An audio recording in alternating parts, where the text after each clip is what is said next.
Bonjour à vous les cinéphiles et bienvenue dans le top que vous attendiez tous, le top des meilleurs films de l'année 2018 selon moi, ce qui veut dire que ce sont mes goûts personnels évidemment et que ça dépend aussi des films que moi-même j'ai vus, puisqu'il y en a plein que je n'ai pas vus. Si vous voulez vous amuser un petit peu à voir un peu les différents prix qui ont été décernés par ma personne, je vous autorise à aller voir les autres tops, les autres tops que j'ai faits. Comme ça, vous avez mon film d'animation préféré, mon film d'action préféré, etc., etc. Si je vous dis ça, c'est parce que j'ai essayé d'éviter un petit peu de répéter tout ça dans cette vidéo. Bien que les films d'action en font partie, parce que les films d'action, c'est un de mes genres préférés depuis que je suis gamin, et donc je ne vais pas m'en priver. Cette fois-ci, j'ai réussi à faire un top 10. Mais vous verrez qu'il y a à boire et à manger, déjà, pour commencer. Et un petit détail, on me reproche souvent de donner la note de 6, 7 sur 10 à pas mal de films en disant « ouais, ils sont sympas ». Et c'est normal, parce que des films absolument géniaux, il n'y en a pas tant que ça, et des films absolument merdiques, bon, si on les cherche, on les trouve, évidemment, mais il n'y en a pas tant que ça non plus. Ce que je veux dire par là, c'est que la plupart des films sont en effet des films bien sans plus. Là évidemment on va aller vers le haut et vous verrez que je trouve qu'il y en a quand même pas mal que j'ai beaucoup aimé cette année. Alors c'est parti pour le top 10 de cette année.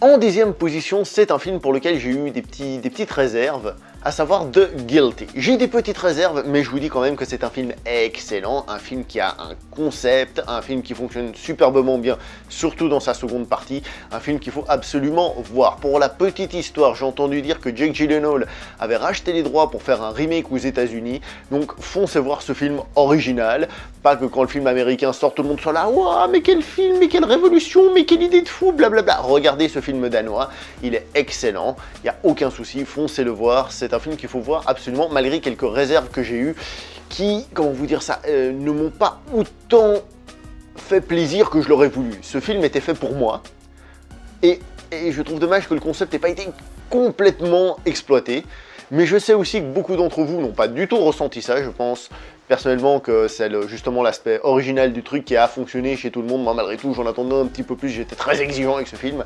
Il n'empêche que, vous voyez, je le mets dans ce top de fin d'année. C'est un film qu'il faut absolument voir et que j'ai très envie de pousser. Voilà. Film suivant.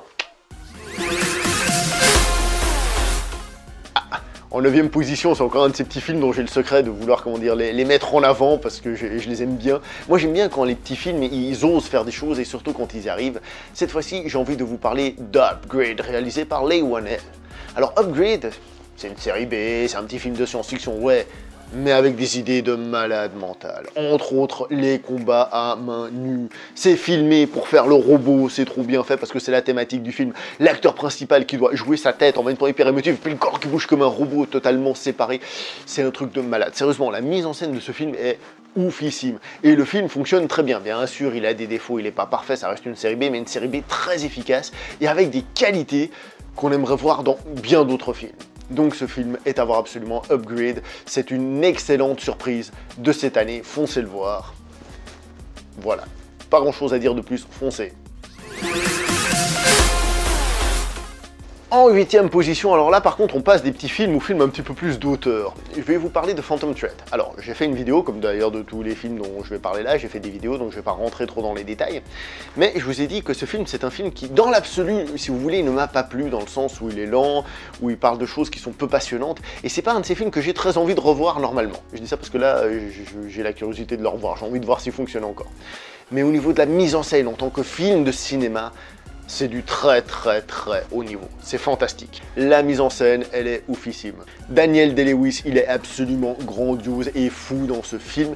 Et l'actrice qui est en face, je me rappelle plus de son nom là maintenant tout de suite, parce que je n'ai pas revu le film, je vais pas revérifier, elle arrive quand même à être à la hauteur. Donc, c'est peut-être pas un film grand public, c'est peut-être pas un film pour tous, mais ça reste du très grand cinéma. En 7e position, on part vers ce qui est sans doute le blockbuster de l'année. Quand je dis le blockbuster de l'année, je veux dire par là la grosse production la plus phénoménale qu'on ait eue cette année. Et c'est Mission Impossible Fallout. La plus phénoménale parce que c'est un film qui a tous les codes du blockbuster, mais qui en même temps se permet de faire des choses, qui est bien réalisé, qui a des scènes d'action de ouf, qui a un scénario qui enchaîne. Enfin franchement, c'est un film monstrueux. J'ai adoré ce film, j'ai adoré, je le trouve vraiment excellentissime. Ça faisait longtemps qu'on n'avait pas vu un blockbuster d'été aussi bon, c'est-à-dire qui était pas juste un de ces blockbusters qu'on peut avoir de temps en temps, qu'on est là, oui j'aime, il est sympa, ou il est cool, ou même il est vachement cool, mais qui est un peu fade. Celui-ci, il y va à fond la caisse, c'est un excellent film, un film d'action à l'américaine comme on voulait en voir depuis longtemps, et Monsieur Tom Cruise est au top niveau, franchement j'ai grave kiffé, comme qui dirait. J'adore ce film, franchement il faut que je le revoie. En 6ème position, j'ai mis Black Klansman, ou Black K-Klansman, ou Black KKK Klansman, le film de Spike Lee, parce que c'est une comédie un peu dérangeante comme ça, qui à la fin te donne une grosse tarte dans la gueule, sans qu'on s'y attende. Le film, il arrive comme ça, je fais waouh, waouh. Le film en lui-même est léger, il arrive quand même à toucher à plein de trucs, la mise en scène est excellente, les acteurs sont très bons. C'était une excellente surprise que ce film. Là tout de suite, je vous avoue que j'ai moins de souvenirs que d'autres films au niveau de l'impact qu'il m'a fait, mais malgré tout, c'est un film dont je garde un excellent souvenir et que j'aurais envie de revoir, donc revoir ce film, que je ne sais exactement comment il faut le prononcer. Je vous encourage à voir donc ce Black K-Klansman, qui est un excellent film, et en même temps un excellent divertissement, plus qu'un simple message politique balancé à la gueule de manière irréfléchie, on va dire, c'est-à-dire sans oublier qu'on est quand même au cinéma et on est là pour se divertir. Ce n'est pas du tout le cas, ici on se divertit et il y a ce message. En position numéro 5, je fais un film qui a fait gueuler pas mal de monde lorsque j'ai fait ma comparaison des meilleurs films d'action, puisque je vais mettre The Night Comes For Us. Et si je dis ça, c'est parce qu'en fait, beaucoup ont adoré Mission Impossible, j'en fais partie, mais pas tout le monde n'a des fois le réflexe d'aller regarder des petits films à gauche à droite. J'ai parlé tout à l'heure d'un film danois, ici c'est un film indonésien. Et si vous ne l'avez pas vu, jetez-y un coup d'œil. Jetez un coup d'œil, je vous dis, vous verrez. Vous pouvez ne pas aimer, évidemment, mais croyez-moi, c'est très bon. C'est un film de castagne, alors c'est pas vraiment un film d'arts martiaux, c'est un film avec des arts martiaux, sans rentrer vraiment dans les détails que j'avais déjà donnés. Mais c'est un film qui commence et qui finit, et là au milieu ça se tape, tout le temps. Il y a des scènes avec des gunfights, il y a du main nue, il y a du sang partout, c'est hyper gore, je veux dire, le film il se prive de rien, on casse des bras, on arrache des têtes presque, on se tire dessus, il y a les impacts de balles, ça n'arrête jamais. Et en plus, la réalisation elle est vachement bien foutue parce qu'ils ont recherché des plans et tout, c'est pas juste voilà le film d'action pas très bien filmé, c'est en plus bien filmé, mais en plus avec une recherche au niveau de la réalisation, ce qui fait que c'est très bien. Donc je ne peux que vous conseiller The Night Comes For Us, et je pense que même si c'est peut-être pas votre genre de film, vous devez faire l'effort d'aller regarder ce genre de film. Après peut-être que vous l'avez déjà vu, vous connaissez plein de films de castagne comme ça, je ne dis pas le contraire, mais je dis en règle générale. Je dis ça surtout par rapport aux réactions que j'ai eues lorsque j'ai parlé du meilleur film d'action de l'année. En numéro 4, je vais vous mettre un film de Steven Spielberg, et donc je vais vous mettre Pentagon Papers. J'ai adoré Pentagon Papers. Alors le scénario, il peut avoir quelques petits, comment dire, imperfections, dans le sens où le titre peut induire en erreur. Je rappelle que le titre original du film c'est The Post, donc de Washington Post, si je dis pas de bêtises. Mais surtout, ce qui m'a fasciné, c'était la mise en scène, la caméra comme elle bouge. Quand on pense qu'il a fait ça un peu à la va-vite pendant la post-production de Ready Player One, et ben sérieusement, sa caméra, elle est fantastique, les acteurs sont excellents, et le film fonctionne très bien. Donc, waouh, moi je me suis dit, putain, il a fait ça, et donc, quel film, quel Spielberg quand même quand il veut. Ah bah dites donc.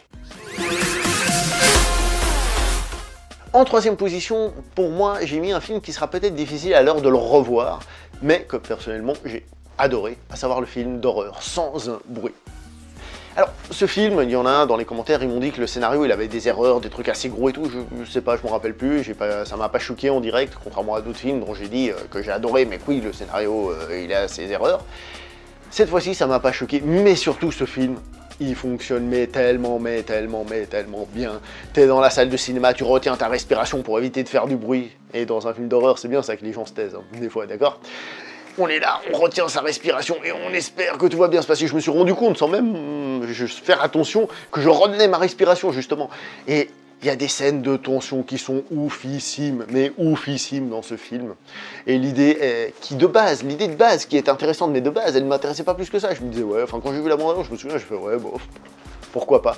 Mais en fait, le film fonctionne très bien. Donc si vous n'avez pas vu Sans un bruit, eh ben, allez le voir. Sans un bruit, allez le voir. Allez le voir, moi j'ai vraiment beaucoup aimé. Par contre, à la révision, je sais pas si fonctionnera toujours autant. Il y a un 2 qui est prévu, ça c'est normal, hein, ça a attiré des gens dans la salle, ça a eu un gros succès, c'est encore un petit film, donc ça a rapporté plein de thunes par rapport à l'investissement. Forcément, on va en faire un 2. Je sais pas si le 2 sera bien, on verra, mais en tout cas, ce premier, sans un bruit, excellentissime. En deuxième position, on part pour l'Angleterre, pour Winston Churchill, parce qu'on va parler de The Darkest Hour. Un film qui m'avait mis une grosse patate en début d'année, donc je pense qu'en Angleterre, ou peut-être même ailleurs, il a dû sortir en fin d'année passée. Mais pour nous, il est sorti au début de cette année, et le film, il a déjà une petite musique, alors je vais pas vous dire que c'est une musique de fou, mais une petite musique à la fin qui vous reste dans la tête. Il a une réalisation de folie, un travail sur la lumière excellent, et l'acteur principal, c'est déjà qui l'acteur ? J'ai un blanc. Gary Oldman, c'est Gary Oldman qui en Winston Churchill, voilà, il est tellement maquillé que je l'ai pas reconnu. Gary Oldman en Winston Churchill, absolument grandiose. Donc c'est un film que j'ai vraiment beaucoup aimé et qui a fonctionné très bien, même quand à la fin il commence à être un peu long et on nous sort une scène un petit peu cucul à praline, et ben cette scène cucul à praline, et ben elle fonctionnait. Parce que c'est beau ce film, allez le voir. Alors maintenant, on va partir sur quelques mentions spéciales que j'ai envie de vous dire là maintenant, parce que justement, comme j'ai dit, sélectionner que 10 films, c'est pas possible, parce qu'il y en a plein que j'ai trouvé très bons cette année. Et j'ai envie de commencer par vous parler de Ghostland, enfin vous parler de Ghostland, plutôt vous l'évoquer, puisque j'en ai parlé dans la vidéo des meilleurs films français pour moi de cette année. C'était mon film français préféré de cette année. Je comprends que certains n'adhèrent pas, que ce soit pas le truc pour tout le monde. Moi, je suis allé à reculons voir ce film, franchement, en mode limite, j'ai pas envie d'y aller, laissez-moi sortir. Et finalement, je suis allé le voir et j'ai trouvé ça excellentissime, donc je ne peux que vous le recommander. Je vais aussi vous parler de celui que j'ai élu personnellement comme meilleur film d'animation de l'année, à savoir Smallfoot, donc Yeti et compagnie, alors Yeti et compagnie, hein, Yeti et compagnie, Smallfoot, parce que je l'appelle Smallfoot, moi, qui est un film qui, en tant que tel, peut-être, est juste sympa, mais qui a en fait un message qui est tellement bien, surtout parce qu'il est tellement subtil. Il y a tellement de films qui feraient l'erreur de simplement nous dire, voilà, il y a les traditions, or on a découvert que c'était pas bien, donc c'est très mauvais, on vire tout ça. Et ce film, il est tellement plus intelligent que ça. C'est genre, les traditions sont fausses, ok, il faut changer, mais les traditions ont quand même leur but, elles ont quand même leur raison d'être. C'est un film qui est tellement intelligent à ce niveau-là que ça m'a carrément époustouflé. Moi, je vous recommande très fortement ce film, j'ai vraiment beaucoup aimé, puis il est vraiment très sympa. Je vais vous évoquer le Halloween QV 2018 que personnellement j'ai beaucoup aimé. Alors, peut-être que vous le savez, moi, Halloween, c'est pas une saga que j'adore énormément. Alors, j'ai fait la vidéo du premier et du second, si vous voulez savoir ce que je pense. C'est pas une saga que je surkiffe, mais celui-ci, il a fonctionné de A à Z. Alors oui, il a un côté un peu plus rentre-dedans, qui le rapproche un peu plus de celui de Rob Zombie, mais tout en étant proche de l'original. Évidemment, c'est une espèce de remake, c'est ce que j'appelle des soft remakes, etc., etc. Là, c'est une suite, mais qui reprend quand même le concept, etc., etc. Et franchement, moi, personnellement, j'ai trouvé qu'il fonctionnait très bien. Très bien, des moments de tension énormes et tout. J'ai adoré ce film, donc Halloween 2018, pour moi, c'est tout bon. La prophétie de l'horloge. Alors je vais pas parler pendant 3 heures parce que le film en lui-même n'a rien d'extraordinaire, il n'a rien de foufou. C'est juste que c'est un film qui a réussi à fonctionner pour moi. Il a réussi à m'attraper avec son côté féerique et tout ça. Je me suis dit, mon Dieu, si j'avais vu ce film étant gamin, mais laisse tomber, mais comme j'aurais trop surkiffé. Et là, j'ai vu ce film et je l'ai vraiment trouvé cool. Franchement, j'ai bien aimé, j'ai vraiment beaucoup aimé ce film. Après, je pense que c'est une réaction très personnelle et qui peut difficilement être partagée par tout le monde. Je pense que c'est un ressenti vraiment très à moi. Mais il n'empêche que, vu que c'est moi qui donne mon avis, moi je vous le recommande quand même. The Girl in the Spider's Web ou Millennium, ce qui ne te tue pas. Un film que j'attendais pas, un film que je m'en foutais complètement, que je suis allé voir au bol. Et le film est une très bonne surprise. Il est très simple, je veux dire, c'est quoi? C'est un film d'action. Ok, ça respecte pas le millénium suédois d'origine dans le sens, dans le style, c'est pas un film psychologique et tout ça, c'est juste un film d'action. Un film d'action avec un petit peu de politique, de géopolitique vite fait, d'informatique, truc bidule. Un truc un peu à l'ancienne, j'ai trouvé. Moi, dans la vidéo, j'avais dit que ça m'avait fait penser à Ennemi d'État, c'est pas pour rien, d'accord? Mais à part ça, le film, il fonctionne vachement bien, parce que c'est simple, ça se tire dessus et tout, mais surtout, c'est superbement bien réalisé. Il y a des plans de fou, c'est superbement maîtrisé. À part une scène où on pige que dalle. Alors vraiment, une scène là, elle est ratée, au niveau de la réalisation du moins, là, on se dit, qu'est-ce qui se passe-t-il, qui est qui? Mais à part dans une scène, qui est d'ailleurs pas une scène primordiale, le film, il est excellent au niveau de la réalisation. Donc, un film pour moi à voir. C'est un excellent film pour moi, c'était une excellente surprise. Et oui, je le recommanderais. Voilà, donc je le recommande. Voilà. L'ombre d'Emily, ou comme il s'appelle en VO, me rappelle plus, A Simple Request ou un truc comme ça, enfin non, je crois pas que c'est ce terme-là, mais c'est cette idée-là, bref, on s'en fout. L'ombre d'Emily, un film que j'ai découvert à travers sa bande-annonce, mais une bande-annonce, comme j'ai dit, que j'ai pas écouté, dans le sens, j'ai pas écouté ce que les acteurs disaient. J'ai été tellement pris par la mise en scène de cette bande-annonce et par la musique de cette bande-annonce, j'ai fait, oh, faut que j'aille voir ce film. Et le film, il est comme ça, il a des musiques, il a des scènes qui sont envoûtantes, qui sont comme ça, hypnotiques. Il se passe rien, c'est juste des personnes qui parlent, mais le cadre est travaillé, l'ambiance est travaillée, et ça m'a pris. En tant que tel, c'est un film qui est très proche de Gone Girl, là je le dis parce que, hein, si vous voulez les vidéos sur Spoiler, elles existent. Hein. Donc c'est très proche de Gone Girl, avec des défauts, il est moins bien que Gone Girl pour moi, et avec des défauts, donc par exemple le final, qui est ouais, un peu gros et tout ça, mais en tant que tel, j'ai trouvé que le film fonctionnait vachement bien. Parce que justement, il avait une mise en scène, il y avait quelque chose. Il y a le film, et il y avait des trucs en plus, un machin qui faisait que, voilà, que par la musique, par ce qui se passait, on était envoûté. Après, le film, comme tout ce genre de film, je trouve que il y a un moment donné où, au bout d'un moment, ça commence à un petit peu moins fonctionner, mais il n'empêche que dans l'absolu, moi, personnellement, je vous le recommande énormément. Voilà. Damien Chazelle a décidé cette année de nous faire marcher sur la Lune aux côtés de Neil Armstrong. Je vais être honnête avec vous, des 3 films de Damien Chazelle que j'ai vus, c'est le moins bon. Mais je dois aussi vous dire un truc, c'est que Damien Chazelle, quand il fait un film, bah, ça reste quand même vachement bon. Et il faut dire ce qu'il en est, c'est vachement bon. La réalisation est ouf, alors je peux comprendre qu'on s'emmerde devant le film, que ce soit pas le film préféré pour beaucoup de gens, j'ai dans le sens que ce soit... qui puisse pas plaire, tout simplement, mais je trouve quand même que c'est un film qui est bien fait, quoi. Et l'arrivée sur la Lune est absolument oufissime, évidemment, on pense, enfin moi du moins, à Zarathustra, donc 2001 l'Odyssée de l'espace quand ils arrivent. Et ce qui est intéressant, c'est que, par exemple, lorsqu'ils partent pour la dernière mission, qu'on sait qu'ils vont arriver sur la Lune, tout le monde le sait, et bien malgré tout, on ressent l'idée du danger de la mission. Parce que pendant tout le film, on nous a fait comprendre que tout ça, c'était très dangereux. Et c'est pas juste, bon, bah on y va, puis on y arrive. On sent que les mecs, ils sont en train de faire un truc, ils sont en train de risquer leur vie pour ça. Et ça fonctionne très très bien. Donc malgré toutes les images d'archives, malgré tout ce que vous voulez sur ce film, Damien Chazelle, il a réussi à faire en sorte de dire, je vais vous raconter la chose de manière plus intimiste, la chose de l'intérieur. Et ça fonctionne quand même vachement bien, même si c'est pas le meilleur de Damien Chazelle pour moi. C'est un film, d'ailleurs je crois que c'est un film de commande à la base, donc un petit peu moins bon que ce qu'il a pu faire par le passé, mais bon, le monsieur, il a du talent. Il a du talent, le monsieur, croyez-moi. Bohemian Rhapsody! Un film totalement imparfait, surtout au niveau de l'histoire qui est racontée, parce qu'on sait que l'histoire de Queen dans ce film, elle est...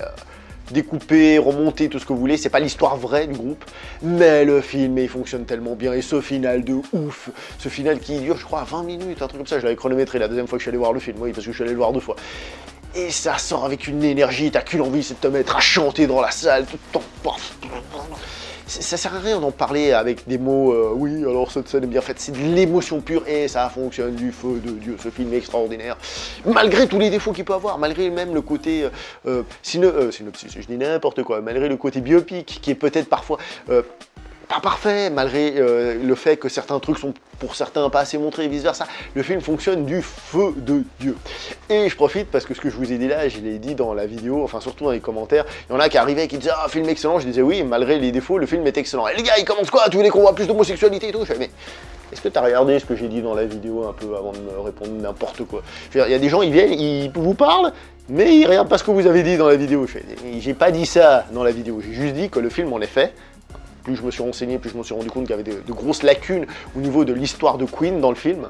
Et oui, c'est le cas, c'est présent. Mais il n'empêche que c'est magnifique. En fait, ce film, il m'a fait penser un peu au film Dragon, l'histoire de Bruce Lee, qui, quand on connaît la vie de Bruce Lee, bah, le film il est rempli d'erreurs, mais de partout. C'est pas la biographie de Bruce Lee, clairement pas. C'est inspiré, on pourrait dire, de la vie de Bruce Lee. Mais il n'empêche que le film est excellent, et c'est exactement le cas avec ce Bohemian Rhapsody, puis ce final de ouf. Mais ce final de ouf. Oh là là. À la dérive, on revient un petit peu sur des plus petits films, je ne dis pas que c'est un film rikiki, mais un film qui a peut-être fait moins parler de lui et tout, et pourtant un film magnifique. Je suis content qu'on m'ait pas bloqué cette vidéo parce que je montre un extrait de la bande-annonce pour montrer à quel point le visuel du film est beau, et parce que avec ces images, tu te dis, il faut absolument que j'aille le voir. À chaque fois qu'il y a de l'eau, c'est magnifiquement beau, c'est extraordinaire. Et le film en lui-même arrive à être touchant, etc., etc. Je vais être honnête avec vous, ça fait partie des petites pépites de cette année. C'est-à-dire de ce film qu'on a peut-être pas craché sur tous les toits, que pas tout le monde était là en mode « Ouais, c'est le meilleur film de l'année, machin, un truc bidule !» Tout le monde en a parlé, tous les geeks et tout ça. Non, mais c'est un excellent film. Il faut voir À la dérive, si vous l'avez pas vu. Parce que sinon, vous serez à la traîne, et ça c'est pire. Allez voir À la dérive, si vous l'avez pas vu. Et si vous l'avez vu, dans les commentaires, l'union fait la force. Alors celui-ci, il va faire un petit peu gueuler, mais moi j'ai décidé de le mettre parce que j'avais adoré Jurassic World 2, The Fallen Kingdom.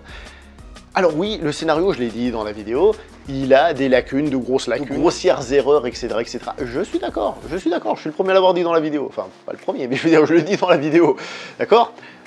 Mais la mise en scène du monsieur, c'est magnifique. Comme il s'appelle, Bayona, Juan Antonio, je crois, Juan Antonio Bayona. C'est magnifique ce qu'il fait dans ce film, c'est extraordinaire. Le mec, on le prend presque comme un yes man sur un film, on lui dit voilà, ça va être comme ça, comme ça, comme ça, et le mec, avec un blockbuster, comme j'ai dit un peu tout à l'heure quand je parlais de Mission Impossible, un blockbuster quelconque, on va dire, qui peut être cool, qui peut être sympa, et ben lui, il arrive avec sa mise en scène, et il fait de la magie pour que cette simple scène devienne une scène de ouf. Alors oui, il y a plein de conneries, mais il n'empêche que le monsieur, il te tire ce film non pas vers le haut, mais vers le très haut. Et à ce niveau-là, j'ai adoré parce que les scènes fonctionnaient. La scène fonctionnait. Tu la regardais et l'émotion passait. L'émotion, ça peut être l'action, ça peut être la peur, ça peut être tout ce que tu veux. Ça fonctionnait. Et donc, moi, j'ai adoré. Si dès le début du film, j'ai vu la première scène, ça m'a attrapé, j'ai fait waouh, extraordinaire ce film. Il n'est pas parfait, mais le réalisateur, champion du monde. Alors ça, c'était pour les mentions spéciales. Il y en a combien? 1, 2, 3, 4, 5, 6, 7, 8. Je sais pas si je vous ai donné le chiffre tout à l'heure. Donc il y a 8 mentions spéciales, un top 10 plus 8 films qu'il faut en tout cas absolument voir.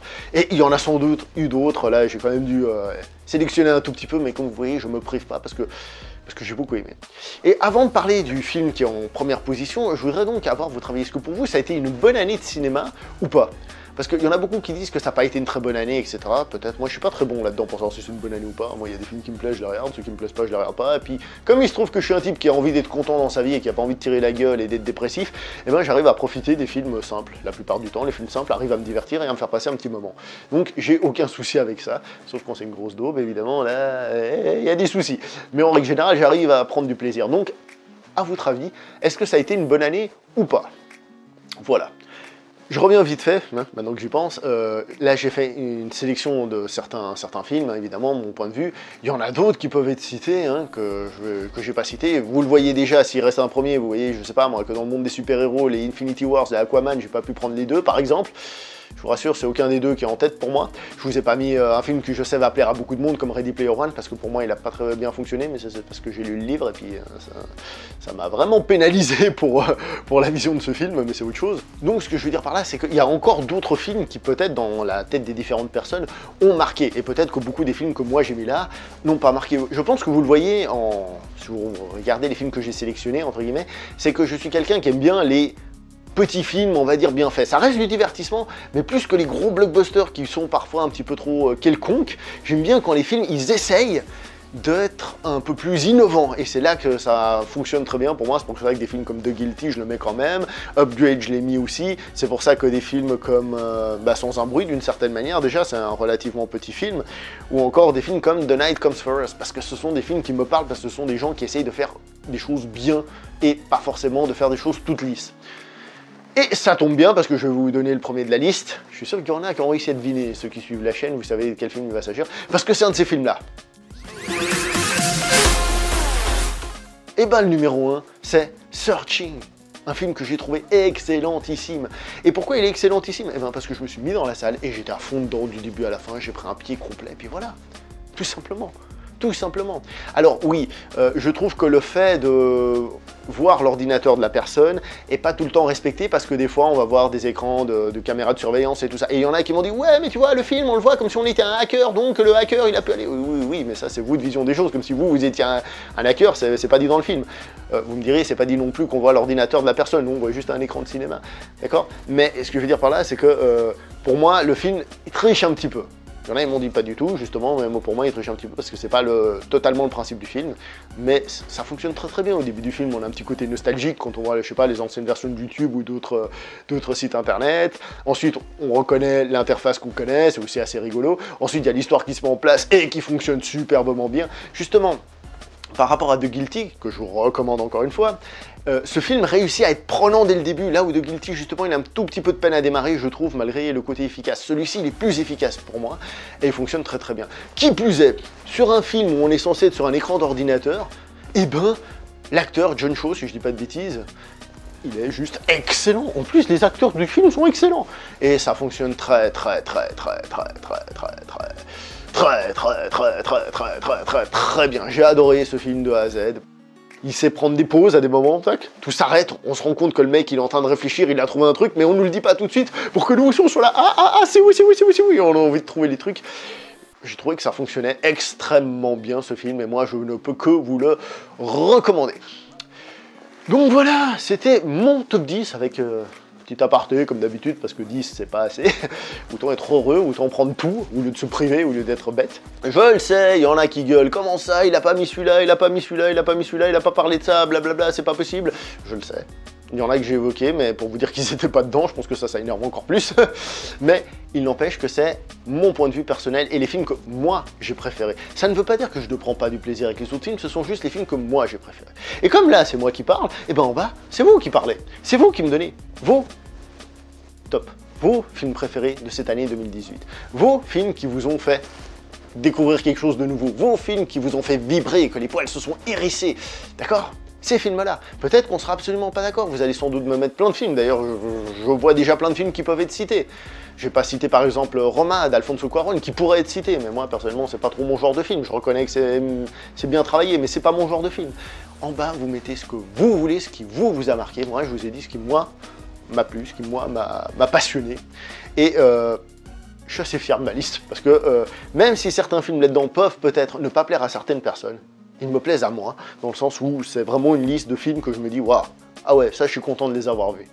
Bon, ben, je vais m'arrêter là pour cette vidéo, c'était le top de l'année 2018, comme j'ai dit, n'hésitez pas à mettre votre top à vous dans les commentaires, on se voit prochainement pour une prochaine vidéo, likez, commentez, partagez, portez-vous bien, joyeux Noël, bonne Pâques, même si c'est déjà passé, enfin pas Pâques, enfin si, Pâques de cette année c'est déjà passé aussi. Allez, ciao tout le monde, vous de dire des conneries.